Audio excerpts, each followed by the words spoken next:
Salah satu fenomena misteri yang sering berlaku di kalangan masyarakat kita ialah berkaitan dengan kematian. Dan hari ini saya ingin menceritakan kepada anda dua peristiwa kematian yang diselubungi oleh kejadian aneh dan misteri.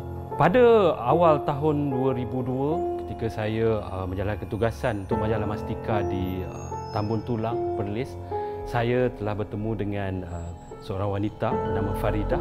Dia menceritakan kepada saya satu kejadian tentang berkaitan dengan kematian anaknya pada tahun 1998. Kata Faridah, ketika itu pukul 2.30 petang ketika dia sedang tidur.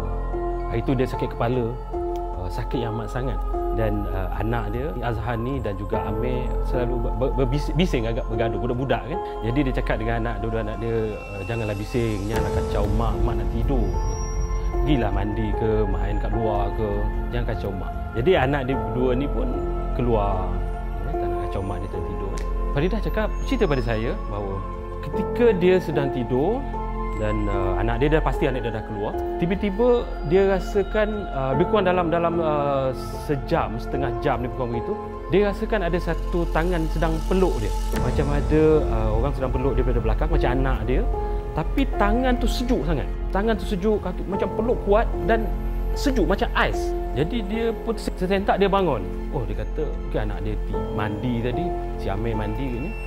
Jadi dia pun bangun, tapi dia toleh tak ada, Amir tak ada, Azhani pun tak ada. Dia cari anak dia keliling di balik kerusi, dalam bilik lain tak ada. Cuma dia seorang saja. Jadi tak apalah, mungkin Amir dan Azhani tadi dah keluar jalan. Dia pun tidur balik. Dia tidur pada saya sehingga pukul petang, anak dia tak balik lagi, Amir tak balik lagi. Jadi dia mula risau. Bila suami dia balik bukan pukul 5, pukul 6, mereka cari, tak jumpa. Sehingga malam, sehingga pukul 7, masih Amir tak balik. Azhani ada, Amir tak balik lagi. Malam pukul 8, pukul 9, jadi mereka dan jiran-jiran buat rondaan atau operasi untuk mencari Amir. Kemana Amir ni hilang? Mereka cari dengan bantuan polis tetapi tidak jumpa.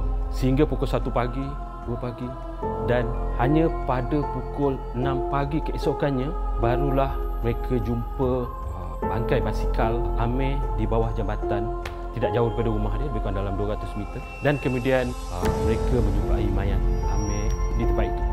Faridah bercerita pada saya, pertama, macam mana, siapa yang meluk dia ketika dia tengah tidur yang sejuk tadi tu. Dan dia yakin bahawa kejadian yang dia dipeluk tadi tu berlaku ketika Amir jatuh di sungai, Amir lemah di sungai. Ketika itulah Amir keluar bermain tadi. Itu peristiwa pertama. Dan kedua, Faridah menceritakan pada saya bahawa beberapa hari sebelum kejadian dan kematian Amir tadi, dia didatangi mimpi yang sama.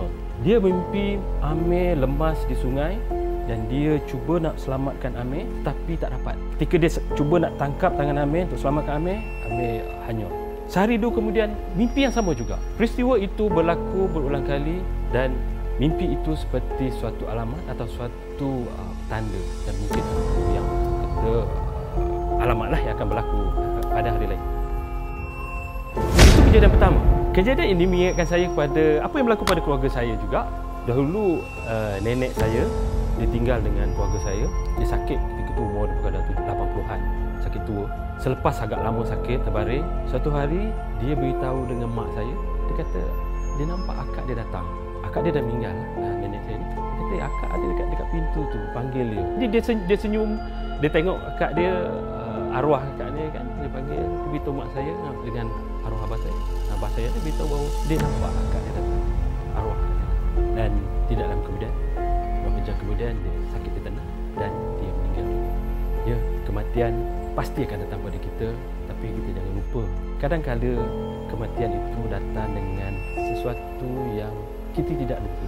Dia datang dengan petunjuk, dia datang dengan suatu alamat yang seorang akan dapat melihatnya. Dan kita pun tidak tahu, bagi orang yang ketika sedang hampir nyawanya nak berakhir, bertemu lagi dalam episod seterusnya.